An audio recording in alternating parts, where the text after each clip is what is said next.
Welcome to New Hampshire's Business. I'm Fred Coker. New Hampshire's moving ahead with the planning and development of offshore wind energy. Let me show you the background to this and go to the graphics.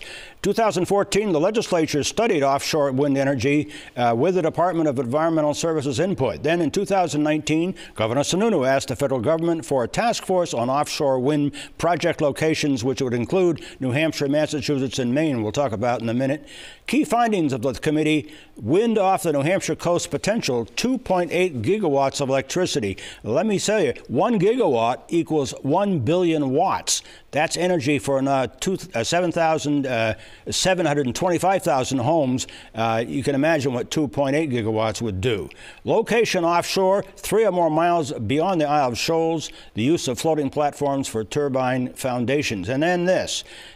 The key findings: economic activities, manufacture, assembly, and deployment of turbines, supply chain, servicing, grid connections, and operations of the turbines, and the recommendation that New Hampshire, Maine, and Massachusetts form a task force to develop offshore wind, which they have done. Now, a couple of weeks ago, I was interviewing the Commissioner of Business and Economic Affairs in New Hampshire, Taylor Caswell, and here's what he said about this.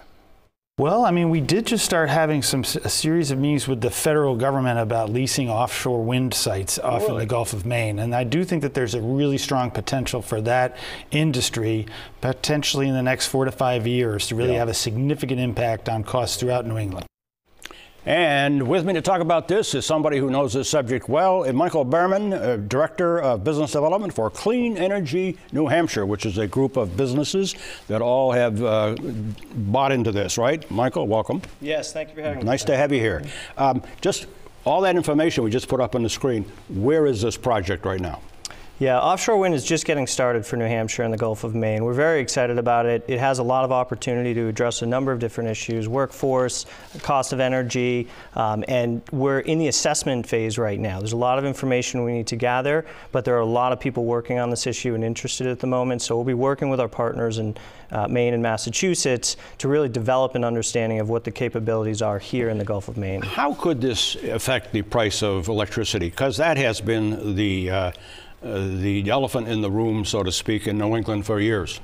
One of the unique elements with this type of technology is really its scale. We've seen this in the same footprint, the amount of power that can be generated as we increase to turbines the size of 12 megawatts. That's very large. So what that does is bring down the cost of developing those systems, and then that corresponds with the cost of energy that we get. So within our region, we have an enormous opportunity. One of the projects down in Massachusetts, 6.5 cents is what they'll be delivering their power for. There's opposition to this. It's primarily from fishermen. What do we do? What do you do with that? I mean, you have tracked this thing like a hawk. How do the fishermen get involved in this? The fishermen are an important piece. There's no doubt about it. I actually come from a family that my father was a fisherman, owned a fish market and restaurant, and so it's near and dear to me.